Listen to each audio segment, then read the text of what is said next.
5월 18일 화요일 새벽 예배 시작하겠습니다. 사도신경으로 신앙 고백하겠습니다. 나는 전능하신 아버지 하나님 천지의 창조주를 믿습니다. 나는 그의 유일하신 아들 우리 주 예수 그리스도를 믿습니다.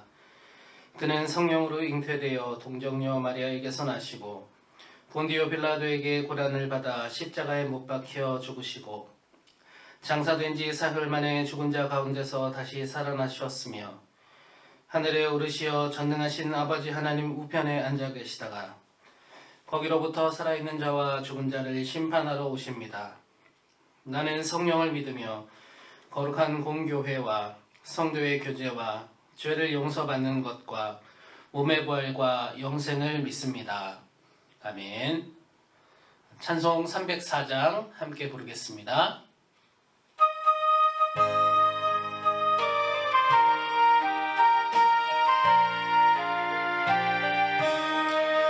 계신 하나님의 사랑 말로 다 영영 못하네. 저 높고 높은 별을 넘어 이 낮고 낮은 땅 위에 죄범한 영혼 구하려 그 아들로 내사 화목제물 삼으시고 죄 용서하셨네. 하나님 크신 사랑은 측량 다 못하네. 영원히 변치 않는 사랑 성도여 찬양하세. 외로운 시절 지나가고 땅 위에 영화스할 때 주 믿지 않던 영혼들은 큰 소리 외쳐 울어도 주 믿는 성도들에게 큰 사랑 베푸사 우리의 죄 사했으니 그네 잊을까. 하나님 크신 사랑은 측량 다 못하네. 영원히 변치 않는 사랑 성도여 찬양하세. 하늘을 두루마리 삼고 바다를 먹물 삼아도 한없는 하나님의 사랑 닿기로 갈 수 없겠네. 하나님의 크신 사랑 그 어찌 닿았을까. 저 하늘 높이 쌓아도 채우지 못하리. 하나님 크신 사랑은 측량 다 못하네. 영원히 변치 않는 사랑 성도여 찬양하세. 아멘. 오늘 나누실 말씀은 욥기 11장 1절에서 4절까지 말씀입니다. 나아만 사람 소발이 대답하여 이르되 말이 많으니 어찌 대답이 없으랴. 말이 많은 사람이 어찌 의롭다 함을 얻겠느냐. 내 자랑하는 말이 어떻게 사람으로 잠잠하게 하겠으며 내가 비웃으면 어찌 너를 부끄럽게 할 사람이 없겠느냐. 내 말에 의하면 내 돈은 정결하고 나는 주께서 보시기에 깨끗하다 하는구나. 아멘. 오늘 하루도 하나님의 귀한 음성과 동행하시는 하루가 되시기를 기도합니다. 오늘 욥기 11장은 욥의 세 친구 중에 세 번째인 소발의 말을 기록하고 있습니다. 저는 소발이 하는 오늘 11장의 말을 읽으면서 소발이라는 사람이 참 얼음장 같은 사람이다라는 생각을 하였습니다. 왜냐하면 그가 욥에게 하고 있는 이 말들이 앞에 두 친구와는 비교할 수 없을 정도로 차갑고 날카롭고 냉소적이었기 때문입니다. 어떻게 친구를 위로하러 온 자리에서 이런 말까지 할 수 있지? 어쩌면 욥에게 화를 내면서 저런 말까지 할 수 있을까? 이런 생각을 하게 되었기 때문입니다. 오늘 제가 읽은 본문 말씀만 보면 어떻습니까? 소발이 지금 욥에게 너 참 말이 많구나. 너 참 변명이 많구나. 이렇게 말하고 있는 것입니다. 네가 그렇게 잘난 사람이야? 네가 그렇게 네 말대로 하나님 앞에 잘못한 것이 없어? 어떻게 그렇게 뻔뻔하게 말할 수 있니? 네가 하나님보다 크니? 하나님은 하늘보다 높으시고 수월보다 깊으신 분인데 네가 뭐라고 그분 앞에서 장황하게 네가 잘났다라고 말할 수가 있니? 하나님은 네가 지금 지은 죄보다 너에게 가벼운 벌을 내리셨어. 그걸 다행으로 알아라. 욥에게 이런 말을 했습니다. 욥이 지금 어떤 상황입니까? 하루아침에 전 재산과 자녀들을 모두 잃은 사람입니다. 그리고 엎친 데 덮친 격으로 자신의 온몸에도 종기가 나서 산송장과 같은 신세가 되었습니다. 그런 욥에게 소발이 하는 말은 네가 지은 죄보다 가벼운 벌을 받고 있는 거니까 다행으로 알으라. 이렇게 말하고 있었다라는 것입니다. 심지어는 이런 말까지 하는데 좀 충격적입니다. 욥기 11장 12절을 보니까 허망한 사람은 지각이 없나니 그의 출생함이 들나귀 새끼 같으니라. 이게 무슨 말입니까? 허망한 사람, 그런 사람은 생각이나 판단력이 없는 사람이야. 그런 사람이 똑똑해지기를, 사람다워지기를 기다리는 것보다 차라리 들나귀가 사람을 낳는 걸 기다리는 게 낫겠다.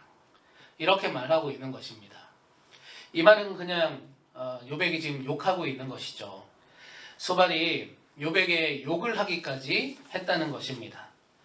너 같은 사람, 너 정확하게 변명만 하고 너 잘났다 하나님 앞에 얘기하는데 너같이 지각이 없는 사람이 정신 차리기를 기다리더니 차라리 저 들에 있는 나귀가 사람을 낳는 게 낫겠다. 우리나라 욕에도 이런 비슷한 표현이 있는 걸로 저도 알고 있습니다.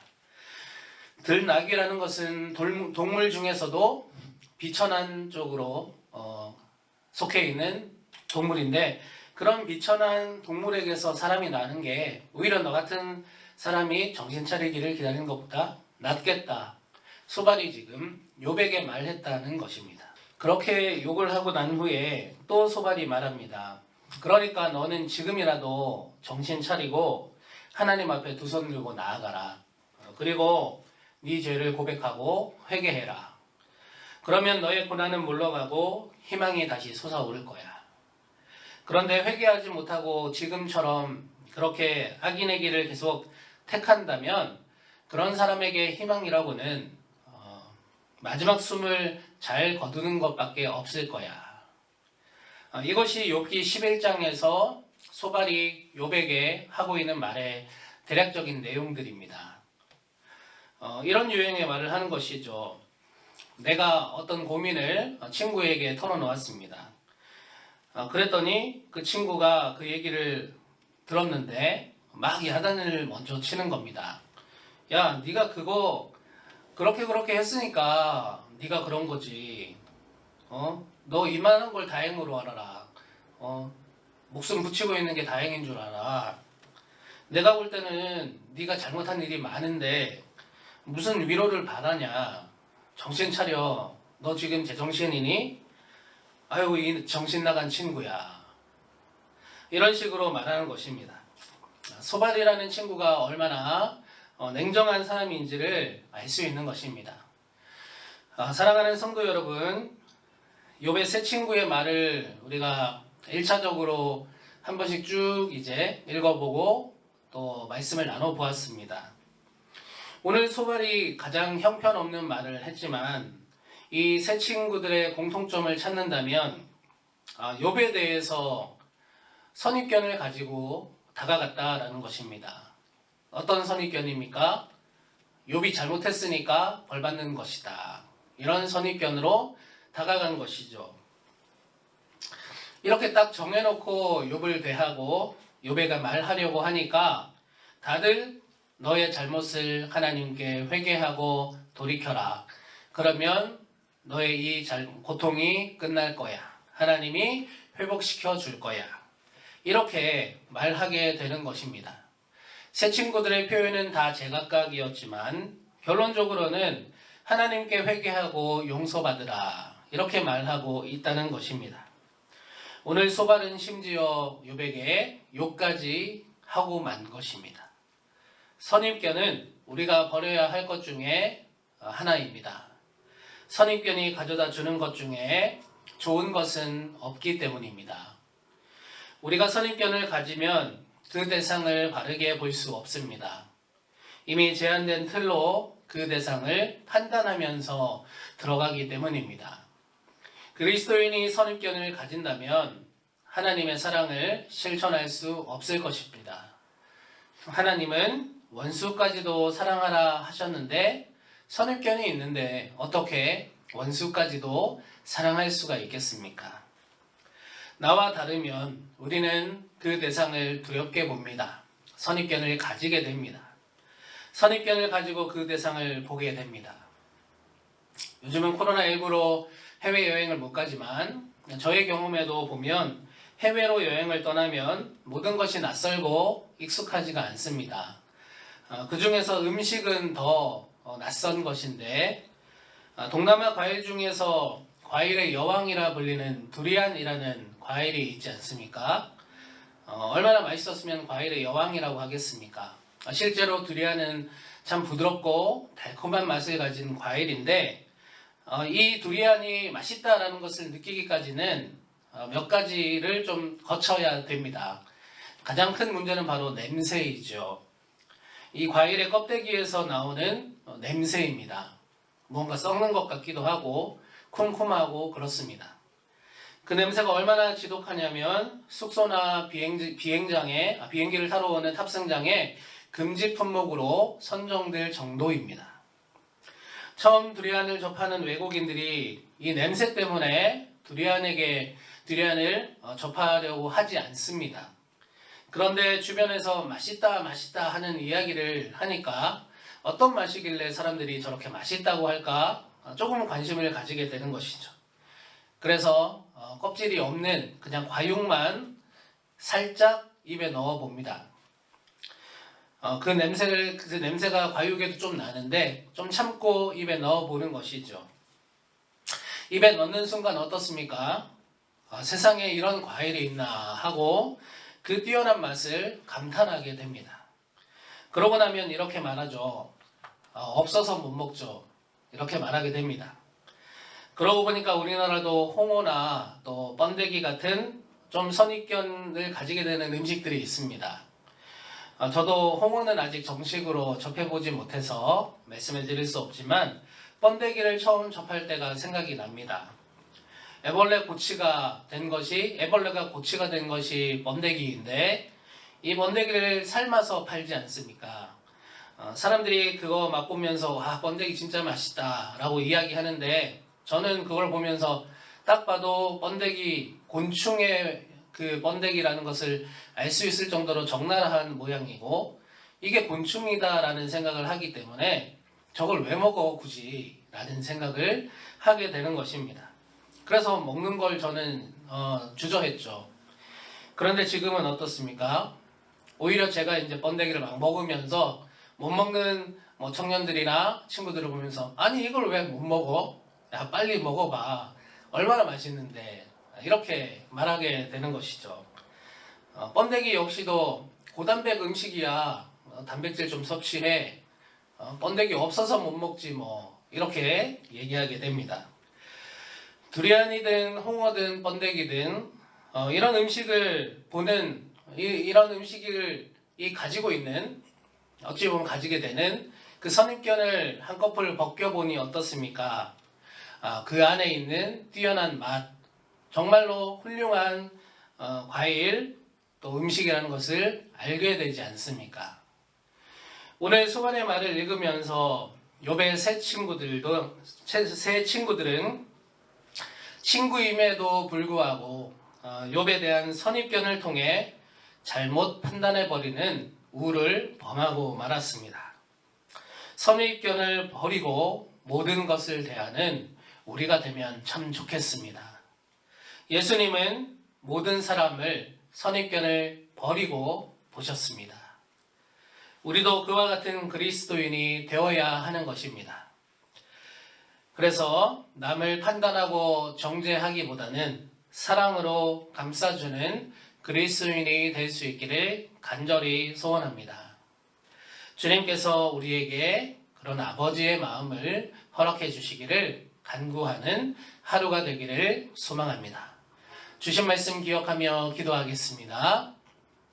하나님 아버지, 소발이 욥에게 하는 말들을 들으며 우리가 말로 얼마나 상처를 줄 수 있느냐를 묵상해 보게 됩니다.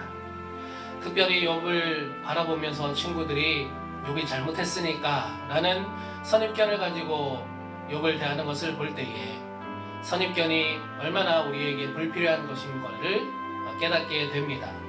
그리스도인으로서 이 땅을 살아갈 때 모든 것을 대할 때 선입견 없는 눈과 마음으로 대할 수 있도록 우리에게 그런 마음을 허락하여 주시옵소서. 한 단계 한 단계 더욱 그리스도의 완전을 향해 나아가는 성도의 삶이 되기를 원하오니 주님 역사하여 주시옵소서. 특별히 욥기를 묵상하는 이 기간 가운데 특별한 고난 가운데 있으신 성도들에게 하나님의 위로하심과 하나님의 안위하심이 있게 하기를 간절히 소원합니다. 주님 역사하여 주시옵소서.